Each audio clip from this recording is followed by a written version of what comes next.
Good morning students, आप सभी का जूलॉजी की ऑनलाइन क्लासेस में हार्दिक स्वागत है। प्रीवियस क्लास में अपन ने क्रॉसिंग ओवर सहलगनता यानी कि लिंकेज वाला टॉपिक क्लियर कर लिया था, जिसमें अपन ने जाना कि लिंकेज किसे कहते हैं, इसकी खोज किसने की, किस इंसेक्ट में की, कब की, इसको प्रभावित कौन कौन से कारक करते हैं आदि। नेक्स्ट जो अपना टॉपिक है, मैंने प्रीवियस क्लास में आपको बता दिया था, क्रॉसिंग ओवर या जीन विनिमय। इस पॉइंट के बारे में अपन जब अपना अर्धसूत्री विभाजन वाला टॉपिक स्टार्ट हुआ था तो वहां पे इसका जिक्र हुआ था और ये अपन को पता चला था कि होमोलोगस क्रोमोसोम्स में आपस में कुछ जीन्स का आदान प्रदान होता है, उसे ही क्रॉसिंग ओवर कहते हैं। और जहां पे ये क्रिया होती है उसे काइज्मा कहते हैं, काइजमेटा। ये चीज वहां पे अपने जानी थी। कहां पे हो रहा था? वो पेकाइटिन में हो रहा था, अर्धसूत्री विभाजन फर्स्ट की पेकाइटिन में। तो अपने लिंकेज की बात की थी इससे जस्ट पहले। तो मॉर्गन ने ये बताया था, मॉर्गन ने बताया कि सहलग्न जीन्स के पुनः संयोजन बनने के कारण, पुनः संयोजन बनने के कारण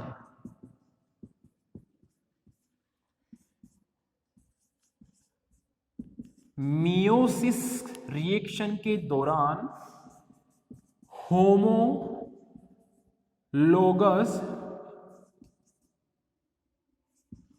क्रोमोसोम्स में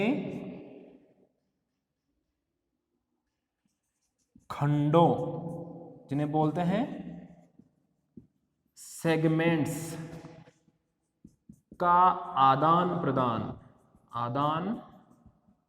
प्रदान होता है। वापस से रिपीट कर रहा हूं, मॉर्गन ने, अपन को पता है कि लिंकेज की खोज की थी ड्रोसोफिला मेलानोगास्टर में। तो मॉर्गन ने यह बताया कि जो सहलग्न जीन्स होते हैं जो एक क्रोमोसोम पर रेखीय क्रम में उपस्थित होते हैं, इनमें कई बार पुनः संयोजन हो जाता है, आपस में पुनः संयोजन बनाते हैं ये। जैसा कि अपन देखते हैं मियोसिस डिवीजन के दौरान होमोलोगस क्रोमोसोम यानी कि समजात गुणसूत्रों में खंडों या सेगमेंट्स का आदान प्रदान होता है। ये इन्होंने आदान प्रदान होना बताया मॉर्गन ने, जिसको इन्होंने क्या नाम दिया? इस आदान प्रदान को क्या नाम दिया? Crossing over. इसे अपन बोलते हैं जीन विनिमय। जीन विनिमय यानी जो यहां पे खंडों का आदान प्रदान हो रहा है, इस आदान प्रदान को ही मॉर्गन ने क्या कहा? क्रॉसिंग ओवर या जीन विनिमय। क्लियर है यहां तक? ठीक है, आगे बढ़ते हैं। सन 1924 में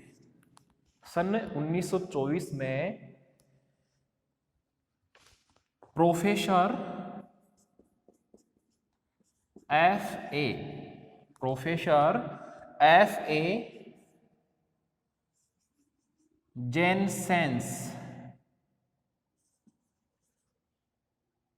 ए जेनसेंस ने काइज्मा निर्माण के लिए,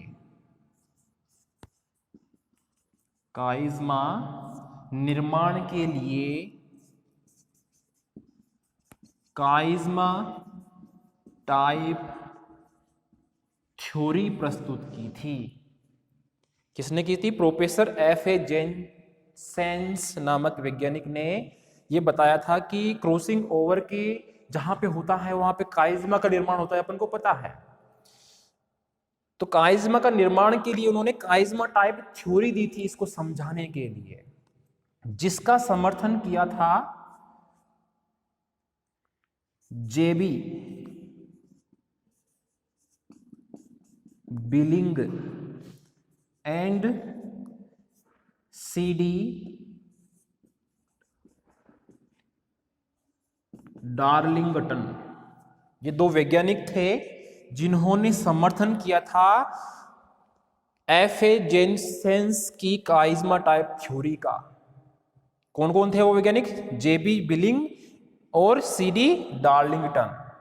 इन्होंने समर्थन दिया और ये बताया कि जेनसेंस जो वैज्ञानिक बता रहे हैं कि मियोसिस के दौरान जहां पे ये जो खंडों का आदान प्रदान होता है जिसे क्रॉसिंग ओवर बोलते हैं, तो वहां पे काइज्मा का निर्माण होता है। ऐसा स्थान पे क्या होता है? काइज्मा का निर्माण होता है। तो ये सही है। इन्होंने ये क्या कहा कि इनके द्वारा ये जो थ्योरी दी गई है ये सत्य है, सही है, ऐसा ही होता है। क्लियर है? अर्थात क्रॉसिंग ओवर के दौरान काइज्मा का निर्माण होता है, ये कंफर्म है। काइज्मा का निर्माण होता है जिस क्रिया के फलस्वरूप क्रोमेटिड्स सेगमेंट्स, आदान प्रदान किनका होगा? क्रोमेटिड्स या अर्ध गुणसूत्र का। तो क्रोमेटिड सेगमेंट्स का नॉन होमोलोगस क्रोमोसोम पर ट्रांसफर होता है। क्लियर है? यहां पे बात चल रही है क्रॉसिंग ओवर की, यानी कि होमोलोगस क्रोमोसोम्स में होगा। नॉन होमोलोगस का मेरे को नाम आ गया। तो होमोलोगस क्रोमोसोम्स में क्रोमेटिड सेगमेंट्स का आदान प्रदान होता है, जिसके परिणाम स्वरूप होमोलोगस क्रोमोसोम्स में एक काइज्मा बना। इसके परिणाम स्वरूप होमोलोगस क्रोमोसोम्स में क्रोमेटिड सेगमेंट्स के टूटने एवं जुड़ने, यानी ब्रेकिंग एंड रीजॉइनिंग, क्या हो रहा है? ब्रेकिंग एंड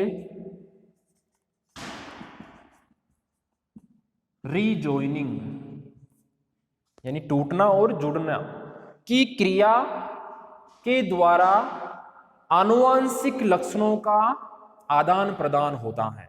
अब क्रोमेटिड सेगमेंट टूटेंगे जुड़ेंगे तो उन क्रोमेटिड सेगमेंट्स में क्या है? आनुवांशिक सूचनाएं हैं, तो उनका आदान प्रदान होता है, जिसके कारण 4 हैप्लॉइड गैमीट्स बनते हैं। क्या बनते हैं? 4 हैप्लॉइड गैमीट्स, 4 अगुणित युग्मक बनते हैं।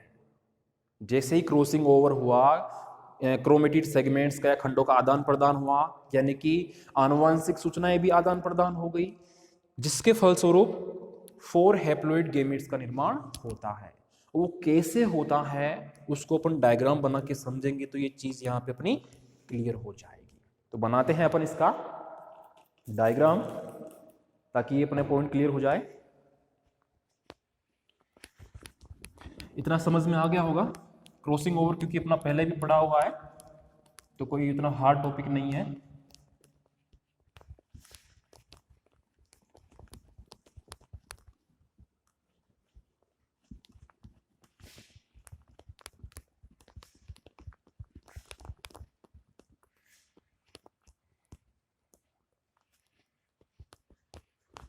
तो ध्यान देना।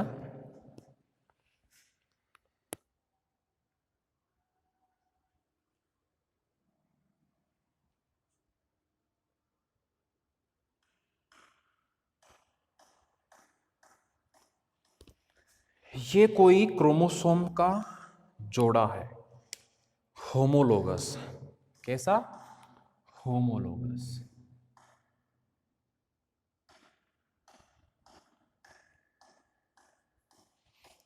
ये सेंट्रोमियर, ठीक है। ये तो हो गया ए नंबर का डायग्राम। मैंने बताया कि मियोसिस जब क्रिया होगी तो उस टाइम होमोलोगस क्रोमोसोम या समजात गुणसूत्र जोड़े बना लेते हैं। तो ये क्या है? यहां पे लिख देता हूं मैं, मियोसिस रिएक्शन के दौरान बने होमोलोगस क्रोमोसोम्स के जोड़े होमोलोगस क्रोमोसोम के जोड़े बन गए। एक को तो मैंने रेड लाइनिंग से शो किया है, एक सिंपल है। फिर नेक्स्ट क्या होगा, ये सेंट्रोमियर था, अब क्रोमेटिड्स का निर्माण हो जाएगा इनमें, ये क्रोमेटिड्स बन गए। ये दूसरा वाला,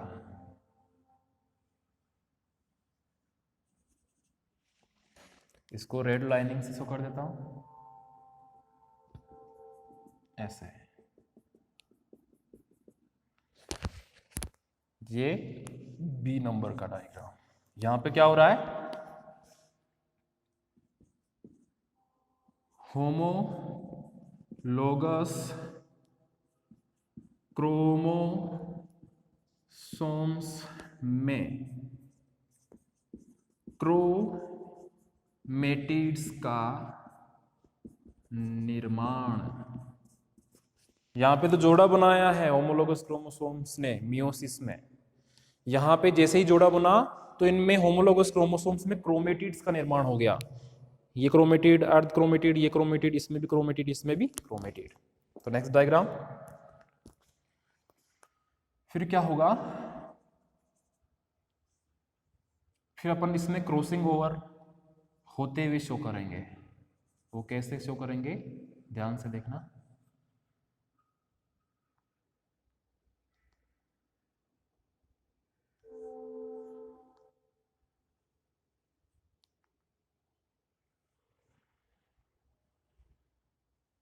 ऐसे, अब ध्यान देना यहां पे, ये रेड लाइनिंग से था, ये रेड लाइनिंग, ये रेड लाइनिंग वाला। अब यहां पे क्या हो रहा है,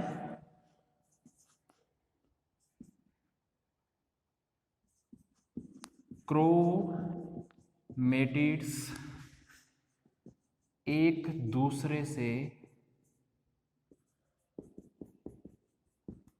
लिपटे हुए एवं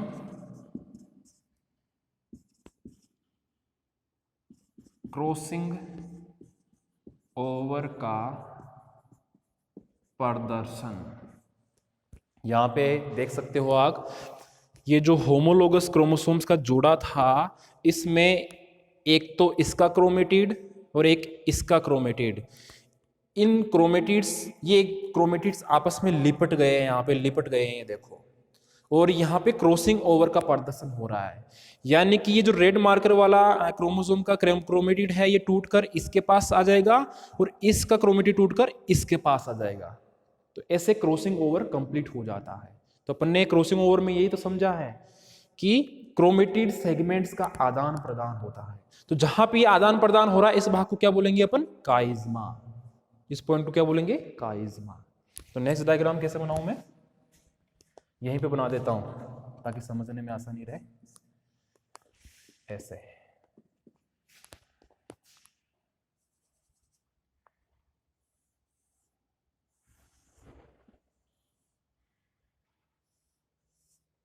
ये दूसरा,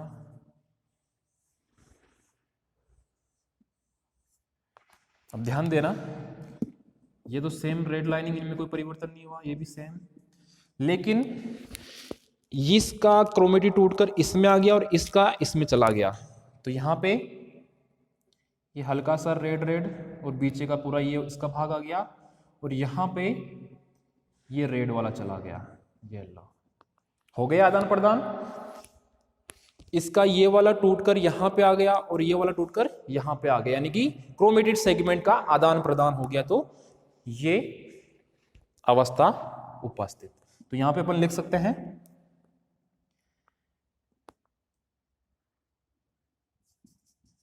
क्रोमेटिड सेगमेंट्स का एक्सचेंज, क्रोमेटिड सेगमेंट्स एक्सचेंज हो गए, आदान प्रदान, अदला बदली हो गई है इनकी, एक्सचेंज हो गया है। अब यहां पे अपन देख सकते हैं कि 4 टाइप के सेल या 4 टाइप के गेमीट्स बन रहे हैं। एक तो ये वाला, एक ये वाला, एक ये वाला और एक वाला। कैसे, सीक्वेंस से बना रहा हूं मैं। एक तो ये, एक ये, एक ये और एक ये, 4। इसमें तो क्या है, रेड लाइनिंग से शो किया था, इसमें रेड लाइनिंग और इसमें थोड़ी सी रेड लाइनिंग, ये पूरे वाइट। तो ये 4 टाइप की, 1 2 3 एंड 4 टाइप की हैप्लोइड गेमीट्स का निर्माण हो जाता है, जैसा कि अपन ने क्रॉसिंग ओवर में अच्छे से समझ लिया है। ठीक है, तो इस तरह से जो मैंने आपको समझाया था थ्योरी में, वो चीज आपको यहां पे सिद्ध करके भी दिखा दी है। जो देख सकते हैं स्टार्टिंग में कैसे थे, अब इनमें क्या कुछ नया आ गया है। ठीक है, तो ये था क्रॉसिंग ओवर। अब नेक्स्ट अपन बात करेंगे कि ये जो क्रॉसिंग ओवर है ये कितने प्रकार का होता है। ये जो क्रॉसिंग ओवर है ये कितने प्रकार का होता है। अपन ने ये तो अच्छे से समझ लिया है क्रॉसिंग ओवर को। अब टाइप्स के बारे में बात करेंगे। तो क्रॉसिंग ओवर 3 टाइप का होता है, single crossing over, double crossing over और मल्टीपल क्रॉसिंग ओवर। कैसे, ये बना लिए होंगे आपने।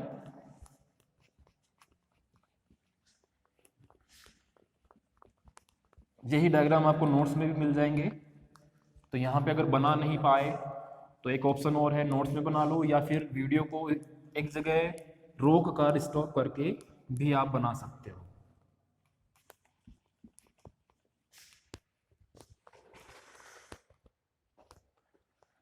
तो नेक्स्ट पॉइंट है अपना types of crossing over. First type है अपना सिंगल क्रॉसिंग ओवर, सेकंड आ जाएगा डबल क्रॉसिंग ओवर, और थर्ड है मल्टीपल क्रॉसिंग ओवर। बोलते किन्हें हैं, मियोसिस रिएक्शन के दौरान होमोलोगस क्रोमोसोम्स में एक जगह काइज़मा, एक ही काइज़मा बने। सिंगल क्रॉसिंग ओवर में क्या होगा, ओनली वन काइज़मा का फॉर्मेशन, यानी क्रॉसिंग ओवर के दौरान एक ही काइज़मा बनेगा, यानी एक ही जगह क्रोमेटिड सेगमेंट्स का आदान प्रदान होगा। तो ऐसे क्रॉसिंग ओवर को सिंगल क्रॉसिंग ओवर कहते हैं। अगर एक ही जगह 2 काइज़मा बने तो इसे क्या बोलेंगे, डबल क्रॉसिंग ओवर। अगर डबल से भी और ज्यादा बने, मोर, तो इसे बोलेंगे मल्टीपल क्रॉसिंग ओवर। यानी कि ये टाइप्स किस पे बेस्ड हैं, काइज़मा कितनी संख्या में बन रहा है। एक काइज़मा बन रहा है क्रॉसिंग ओवर के दौरान तो सिंगल क्रॉसिंग ओवर, 2 बन रहे हैं तो डबल क्रॉसिंग ओवर, 2 से ज्यादा बन रहे हैं तो मल्टीपल क्रॉसिंग ओवर। क्लियर है। नेक्स्ट अपन बात करते हैं फैक्टर्स की। कौन कौन से फैक्टर्स या कारक क्रॉसिंग ओवर को प्रभावित करते हैं। तो फर्स्ट पे ले रहा हूं मैं एज। क्या ले रहा हूं, एज। सेकंड पे लेंगे अपन टेम्परेचर। थर्ड पे लेंगे अपन एक्स रेज, और फोर्थ पे लेंगे अपन म्यूटेशन। अब अपन देखते हैं कि ये जो फैक्टर्स है ये क्रॉसिंग ओवर को कैसे प्रभावित करते हैं, या तो घटाएंगे या बढ़ाएंगे। तो जैसे जैसे ह्यूमन की या किसी एनिमल की एज बढ़ती है तो क्रॉसिंग ओवर में क्या आएगी, ये एज बढ़ेगी तो क्रॉसिंग ओवर में कमी आएगी, क्योंकि सेल्स इतनी एक्टिव ही नहीं रहेगी, क्रियाशील ही नहीं रहेगी। फिर आता है टेम्परेचर। टेम्परेचर जैसे जैसे अपन बढ़ाएंगे तो क्रॉसिंग ओवर में भी बढ़ेगी, क्रॉसिंग ओवर भी बढ़ेगी। टेम्परेचर बढ़ाया तो क्रॉसिंग ओवर जो पहले स्लो चल रहा था वो तेज स्पीड से चलेगा अब। एक्स रेज से भी क्रॉसिंग ओवर की रिएक्शन बढ़ेगी। यानी जैसे ही एक्स रे से ट्रीट करेंगे अपन, अल्ट्रावायलेट रे से ट्रीट करेंगे अपन किसी ह्यूमन को या एनिमल को या उनकी सेल्स को, तो क्रॉसिंग ओवर की रेट एक बार बढ़ती है। टेम्परेचर बढ़ाएंगे तो एक बार बढ़ेगी, फिर अगर बढ़ाते रहे तो फिर घटेगी। ऐसे ही म्यूटेशन की बात करें तो म्यूटेशन अगर होता है क्रोमोसोम्स में तो क्रॉसिंग ओवर में कमी आएगी। क्या आएगी? कमी आएगी, क्योंकि म्यूटेशन कोई छोटी मोटी रिएक्शन है नहीं, बहुत बड़ी रिएक्शन है। तो क्रॉसिंग ओवर में भी कमी आ जाती है म्यूटेशन के कारण। तो ये 4 टाइप के मुख्य फैक्टर्स बताए हैं मैंने आपको, जो क्रॉसिंग ओवर को बहुत अधिक मात्रा में प्रभावित करते हैं। अब इसमें लास्ट एक पॉइंट रह जाता है, वो है क्रॉसिंग ओवर का महत्व। क्या महत्व हो सकता है इसका? पूरी स्टडी कर ली है अपन ने इसकी। तो महत्व यही है कि इससे हाइब्रिड पॉपुलेशन बनाने में हेल्प मिलती है। यानी जब अपन को पता चल चुका है कि कौन कौन से क्रोमेटिड्स में क्रॉसिंग ओवर की क्रिया होती है, काइज़मा निर्माण होता है या आनुवंशिक लक्षणों का आदान प्रदान होता है, तो अपन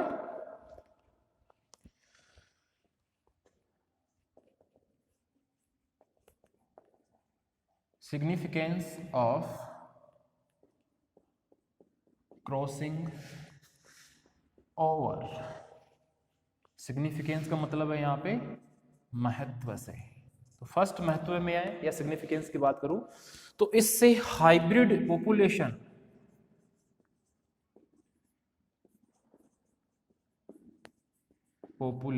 जिससे अपन बोलते हैं संकर पॉपुलेशन, मीन्स समष्टि, बनाने में या बनने में यह सहायक है क्रॉसिंग ओवर। जो कि ये हाइब्रिड पॉपुलेशन है, यह अपने पेरेंट्स से समानता रखती है, पेरेंट्स से समानता रखती है। तो एक तो महत्व यह हो गया कि क्रॉसिंग ओवर से अपन हाइब्रिड पॉपुलेशन या संकर समष्टि बना सकते हैं या बनने में सहायता मिलती है क्रॉसिंग ओवर से। सेकंड ये बता सकते हैं कि क्रॉसिंग ओवर का जब अपन अध्ययन करते हैं, स्टडी करते हैं, तो अपन को क्रोमोसोम्स के ऊपर जीन्स की लाइनर सीक्वेंस में या रेखीय क्रम में उपस्थिति का पता लगता है। तो क्रोमोसोम्स पर जीन्स की लाइनर सीक्वेंस का पता लगता है। ये दूसरा महत्व हो गया। ठीक है, लाइनर सीक्वेंस में तो उपस्थित होते हैं जीन्स क्रोमोसोम्स पर। एक ये बता सकते हैं कि इनकी जो आवृत्तियां हैं, क्रॉसिंग ओवर की जो आवृत्तियां हैं, इस क्रोमोसोम में हुई फिर दूसरे क्रोमोसोम में हो रही है, तो इनकी आवृत्तियों का जब अध्ययन करते हैं अपन, तब अपन को इन क्रोमोसोम्स पर ये जो जीन्स है, इनकी मध्य की दूरी तथा इनकी सीक्वेंस का पता चलता है। एक तो इन जीन्स की मध्य की दूरी कितनी है और इनकी सीक्वेंस क्या है उसका पता लगता है, जिसका उपयोग अपन गुणसूत्र मानचित्र जिसे बोलते हैं क्रोमोसोम मैप बनाने में काम में ले सकते हैं। यानी जब अपन को भाई ये जीन्स है, ये इस रेखीय क्रम में उपस्थित है, तो इनकी आवृत्ति को जब अध्ययन करते हैं अपन, तो इनकी मध्य की दूरी पता चल जाती है। जैसे ये जीन्स है, एक यहाँ पे, एक यहाँ पे, एक यहाँ पे, तो इनकी मध्य की दूरी क्या है, इनकी सीक्वेंस क्या है, उसका पता लगते हैं अपन। इसके आधार पर गुणसूत्र मानचित्र या क्रोमोसोम मैप बना सकते हैं। तो नेक्स्ट पॉइंट भी अपना क्या हो जाएगा, क्रोमोसोम मैप या गुणसूत्र मानचित्र। थोड़ा बहुत इसके बारे में जान लेते हैं। तो ये क्रॉसिंग ओवर का पॉइंट तो अपना कंप्लीट हो चुका है। अब नेक्स्ट पॉइंट भी इसके साथ ही स्टार्ट कर दिया है, क्रोमोसोम मैप। क्रोमोसोम मैप क्या होता है? क्रोमोसोम मैप या गुणसूत्र मानचित्र, ध्यान से सुनना। एक क्रोमोसोम ये गुणसूत्र है, इस पर उपस्थित जीन्स की वास्तविक स्थिति, जिसे अपन बोल सकते हैं जीन्स की वास्तविक स्थिति, रिलेटेड पोजीशन, अर्थात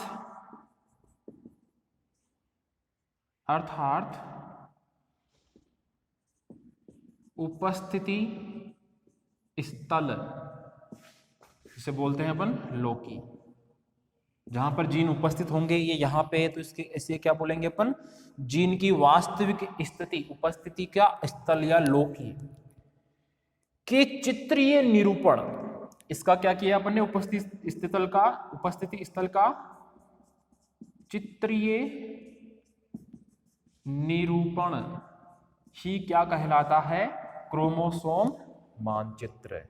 यानी कि ये एक क्रोमोसोम है, इस पर जीन्स की जो वास्तविक स्थिति है, अर्थात जो जीन की उपस्थित होने का ये जो स्थल है, इसको चित्र के माध्यम से अपन प्रदर्शित करें तो वो क्या कहलाएगा? गुणसूत्र मानचित्र या क्रोमोसोम मैप। अर्थात गुणसूत्र मानचित्र वह रेखा है या वह लाइन है जिस पर जीन्स रेखीय क्रम में उपस्थित होते हैं, जिनके मध्य की दूरी क्रॉसिंग ओवर की मात्रा के अनुपात में होती है। क्या बोला मैंने? जीन्स के मध्य की दूरी, ये जो दूरी है इनकी, क्रॉसिंग ओवर की मात्रा के अनुपात में होती है। तो इसे अपन क्या बोलेंगे? गुणसूत्र मानचित्र। तो मैंने गुणसूत्र मानचित्र किसे कहते हैं अच्छे से समझा दिया है। यानी कि अपन जानते हैं कि क्रोमोसोम पर जीन्स रेखीय क्रम में उपस्थित होते हैं, इनके बीच एक निश्चित दूरी होती है और वो दूरी क्रॉसिंग ओवर की मात्रा के अनुपात में होती है। तो इनका चित्रीय निरूपण या जीन्स की उपस्थिति, ये जीन जो उपस्थिति स्थल है, इनका चित्रीय निरूपण अपन करें तो उसको ही अपन गुणसूत्र मानचित्र या क्रोमोसोम मैप कहते हैं। तो ये कैसे बनाए जाते हैं वो अपन देखेंगे नेक्स्ट क्लास में। Thank you very much.